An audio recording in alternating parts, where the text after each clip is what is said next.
नमस्कार, मैं doctor A K Agarwal orthopaedic surgeon Satya hospital Kanpur आपका स्वागत करता हूं।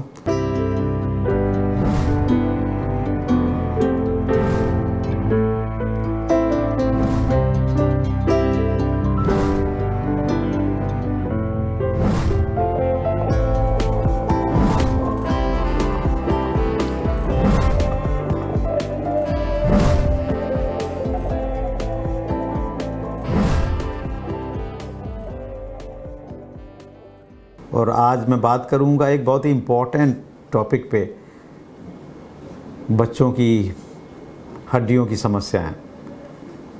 कहीं आपके बच्चों में हड्डियों में टेढ़ापन तो नहीं आ रहा है, कहीं उनके घुटने नॉक-नी तो नहीं हो रहे हैं, आपस में टकरा तो नहीं रहे हैं, कहीं ऐसा तो नहीं कि उनके घुटने धनुषाकार हो रहे हैं, यानी दोनों की दूरियां बढ़ गई हैं।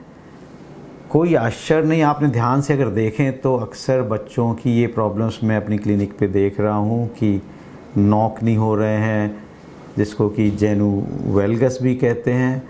कई बच्चे ऐसे आते हैं जो कि आर्मी और पुलिस की तैयारी कर रहे होते हैं और उनका सिलेक्शन भी हो जाता है, लेकिन वहाँ से मेडिकल में रिजेक्ट कर दिए जाते हैं क्योंकि उनको माइनर या मेजर ये प्रॉब्लम्स थी, घुटने टेढ़े थे, नॉक-नी था या धनुषाकार यानी जेनु वेरस था। उन्हें अंदाज भी नहीं होता क्योंकि वो सामान्य चलते रहते हैं, उन्हें कोई प्रॉब्लम नहीं होती, बस वो देखने में ऐसे धनुषाकार या नॉक-नी जैसे होते हैं।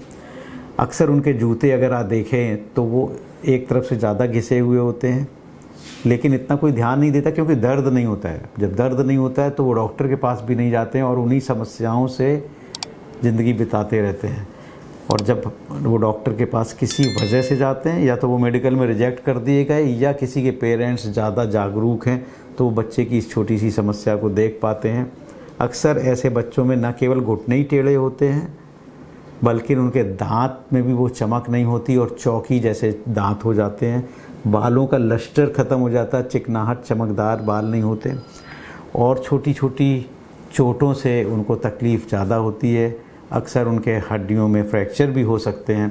इन किसी भी सिम्टम्स का एक भी लक्षण अगर आपके बच्चों में है तो कृपया उसे नज़रअंदाज ना करें और डॉक्टर से मिलें, क्योंकि ये एक शुरुआती लक्षण हो सकता है एक बड़ी प्रॉब्लम का। और वो बड़ी प्रॉब्लम क्या है? वो है रिकेट, जिसे हिंदी में सूखा रोग भी कहते हैं।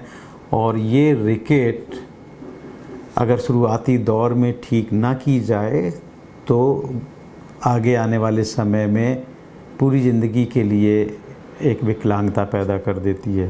वो जैसे उम्र बढ़ती है वो तिरछापन हड्डियों का परमानेंट हो जाता है और फिर वो ऑपरेशन के अलावा किसी भी तरीके से ठीक नहीं होता और वो भी उस गुणवत्ता का नहीं ठीक होता है। अक्सर ऐसे बच्चों का जब चेक किया जाता है तो विटामिन डी बहुत कम पाया जाता है, कैल्शियम के लेवल कम पाए जाते हैं, उनका डाइजेशन ठीक नहीं रहता है। आप पूछें उन बच्चों से और देखें तो आप देखेंगे कि उनका पेट ठीक नहीं रहता है, उनको अक्सर लूज मोशन हो जाते हैं। कुछ भी चीज़ दूध दिया तो कहते सब पेट में दर्द होने लगा, लूज मोशन होने लगे।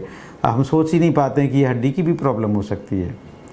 और वो जब डॉक्टर ऑर्थोपेडिक सर्जन के पास जाते हैं तो पता लगता है कि ये छोटा सा सिम्टम एक्चुअली बोन से रिलेटेड था। तो इन छोटी छोटी चीज़ों को नज़रअंदाज ना करें क्योंकि ये एक शुरुआती लक्षण हो सकता है सूखा रोग, रिकेट का। और ये रिकेट जो कि विटामिन डी की डेफिशिएंसी से होती है, कैल्शियम की कमी से होती है, ये हो सकता है कि आपकी किडनी की वजह से हो। तो चीज़ें आपस में बहुत जुड़ी हुई हैं। किडनी की कमी से विटामिन डी की कमी हो सकती है और उससे रिकेट हो सकती है। इन सब चीज़ों के कॉम्प्लिकेटेड आपस के रिश्ते को समझना आवश्यक है और शुरुआती दौर में ही इसका इलाज कर लेने से पूरी ज़िंदगी सुरक्षित चल सकती है। तो कृपया अपने बच्चों को ध्यान से देखें, कहीं उनके घुटने सीधे से जरा सा भी तिरछापन तो नहीं आ रहा, कहीं उनके दांतों की चमक तो नहीं कम हो रही है, कहीं उनके जोड़ों में, रिस्ट में, एल्बो में स्वेलिंग तो नहीं है, कहीं उनके बालों में वो चमक कम तो नहीं है जो कि होनी चाहिए। कोई भी लक्षण इस तरह का हो तो कृपया वेरीफाई कर लें एक ऑर्थोपेडिक सर्जन के पास जाके कि कहीं ये रिकेट का शुरुआती दौर का लक्षण तो नहीं है। ये आसानी से ठीक होने वाली बीमारी है, लेकिन तभी जब वो शुरुआती दौर में पकड़ी जाए। इस संबंध में आपको और भी कोई जानकारी चाहिए हो तो हमारे नंबर्स नीचे स्क्रॉल कर रहे हैं, आप इन पे जानकारी ले सकते हैं, वीडियो कंसल्टेशन कर सकते हैं। इसके लिए आपको कानपुर सत्या हॉस्पिटल आने की भी ज़रूरत नहीं है। जिन शहरों में हो देश विदेश में, वहीं से आप वीडियो कंसल्टेशन परामर्श ले सकते हैं। इस वीडियो चैनल को, यूट्यूब चैनल को लाइक करें, सब्सक्राइब करें और अपने सभी रिश्तेदारों और दोस्तों शेयर करें, ऐसी आपसे गुजारिश है। Thank you for watching Satya YouTube health channel.